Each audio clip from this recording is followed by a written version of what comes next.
전동 킥보드 등 개인형 이동장치 PM 안전입니다. PM은 시속 25km 미만, 중량 30kg 미만의 전기를 동력으로 하는 1인용 교통수단입니다. 지난해 경기도의 한 공원에서 고등학생들이 무면허 상태로 몰던 전동 킥보드에 60대 여성이 치여 숨졌는데요. 법원은 킥보드를 몰았던 학생이 안전수칙을 지키지 않아 사고가 났다면서 실형을 선고했습니다. 조건희 기자입니다. 지난해 6월 경기 고양시 일산 호수공원. 고등학생 2명이 탄 전동 킥보드가 자전거 도로를 따라 질주했습니다. 마주오던 자전거가 행인을 피하려고 앞으로 끼어들자 급히 방향을 틀었습니다. 저녁 산책을 나온 60대 부부를 들이받았는데 남편은 얼굴을 크게 다쳤고 부인은 9일 뒤 외상성 뇌출혈로 숨졌습니다.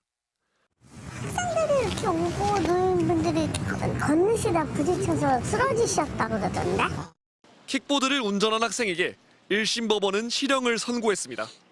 장기 8개월, 단기 6개월의 금고형과 벌금 20만 원이었습니다. 재판부는 전동 킥보드 운행 자체가 금지된 공원 안에서 무면허 운전을 했다고 질타했습니다. 또 2인 이상 탑승 금지 규칙과 자전거 도로 제한 속도 시속 20km도 모두 무시됐다고 지적했습니다. 유족이 엄벌을 호소했다면서도 가해 학생이 미성년자인데다 초범이란 점을 고려했다고 밝혔습니다. 킥보드를 번갈아 몰다 사고 당시 뒤에 타고 있던 다른 학생은 무면허 운전에 대해서만 범칙금 10만 원 처분을 받았습니다.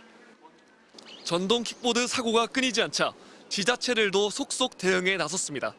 사망사고가 발생한 일산 호수공원 안에서 킥보드 업체 앱에 들어가 봤습니다.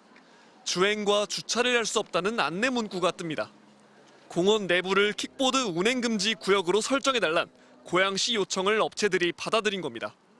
서울 마포구는 지난 5월부터 홍대 인근 상권을 전국 최초로 킥보드 없는 거리로 지정했고 인천 연수구는 송도 학원가 일대를 킥보드 금지 구역으로 지정하겠다고 밝혔습니다. 전동 킥보드 등 개인형 이동장치 교통사고는 해마다 2,000건 이상 발생하고 있습니다. 이 가운데 20살 이하 무면허 운전자가 내는 사고는 40% 수준입니다. MBC 뉴스 조건입니다. 공원 내 통행금지 구역 등을 확인해야 합니다. PM 이용자가 늘면서 사고도 폭발적으로 증가하고 있습니다. 2017년 124건에서 2024년에는 2,000건이 넘게 발생했습니다. 편리함 뒤에 숨겨진 위험성을 직시해야 합니다. 상당수가 19세 미만 청소년 사고이며 올바른 개인형 이동장치의 이용수칙 지도가 필요합니다. PM을 안전하게 타기 위해 반드시 지켜야 할 수칙들입니다. 첫째, 만 16세 이상 원동기 면허 소지자만 이용 가능합니다. 무면허 운전 시 범칙금 10만 원입니다. PM도 자전거와 마찬가지로 자전거 도로를 이용하거나 차도 우측 가장자리로 다녀야 합니다. 인도주행은 불법입니다.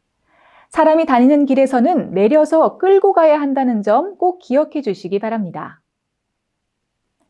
PM 운행 수칙에는 반드시 지켜야 할 사항이 있습니다.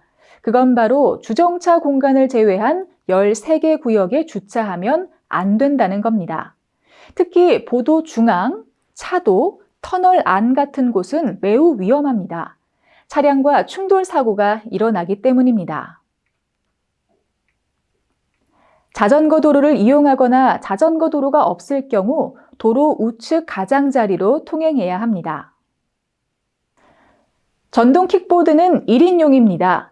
2인 이상 탑승은 불법이며 균형을 잡기가 어렵고 사고 위험이 커지므로 절대 금지입니다. 안전모, 무릎 보호대 등 보호장구 착용은 필수입니다. 가장 중요한 건 면허입니다. 만 16세 미만의 면허가 없는 사람은 탈 수 없습니다. 부모님 면허를 빌려 타는 것도 불법입니다. 범칙금이 문제가 아니라 생명이 위험합니다.